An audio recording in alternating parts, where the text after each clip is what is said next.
सिंध के कैपिटल कराची के defence area में बना रेस्टोरेंट अंदर दाखिले के लिए किट शिट में जाना ज़रूरी है। उसके लिए आपको शलवार कमीज़ की जगह पर पेंट शर्ट टाई कोट पहन कर जाना ज़रूरी है।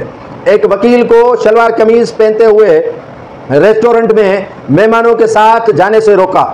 अब्दुल लतीफ़ बलोच शलवार कमीज़ पहनकर उस रेस्टोरेंट में दाखिल होने की कोशिश कर रहे थे तो इंतजामिया ने कहा कि जनाब आली, यहाँ पर पेंट शर्ट के अलावा किसी को अंदर दाखिला मना है और दाखिल नहीं होने देंगे। ये यूरोप में भी इस तरह की हरकत नहीं की जाती हैं और दुनिया के किसी भी मुल्क में चले जाएं तो बंदा अपनी तहजीब के साथ आता है, लेकिन कोई इखलाकियात होती है, कोई तमद्दुन होता है, कोई तहजीब होती है।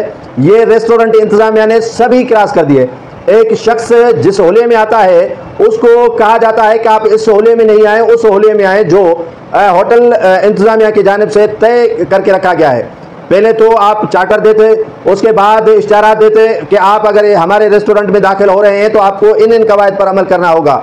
ये रेस्टोरेंट नहीं हो गया कोई अमेरिका का सफारत खाना हो गया या बरतानिया का कोई सफारत खाना हो गया जिसमें दाखिले के लिए इस टर्म्स और कंडीशन से गुजरना पड़ रहा है। तो होटल इंतजामिया के खिलाफ उस वकील ने अदालत में पटिशन दाखिल की है और कहा है कि मेरी तज़दीक हुई है, मेरी तौहीन की गई। यकीनन इसमें कोई शक नहीं है कि एक शख्स जो होटल पे आता है और उससे शलवार कमीज़ पहनी हुई है और होटल की इंतजामिया उससे शलवार कमीज़ पहनते हुए अंदर दाखिल होने से रोकती है, कहती है कि आप जो है वो पेंट शर्ट से आएँ, टाई कोट पहन कर आएँ। तो ये सिंध का कैपिटल कराची है, कोई यूरोप नहीं है और यूरोप में भी इसी तरह किसी को नहीं रोका जा सकता।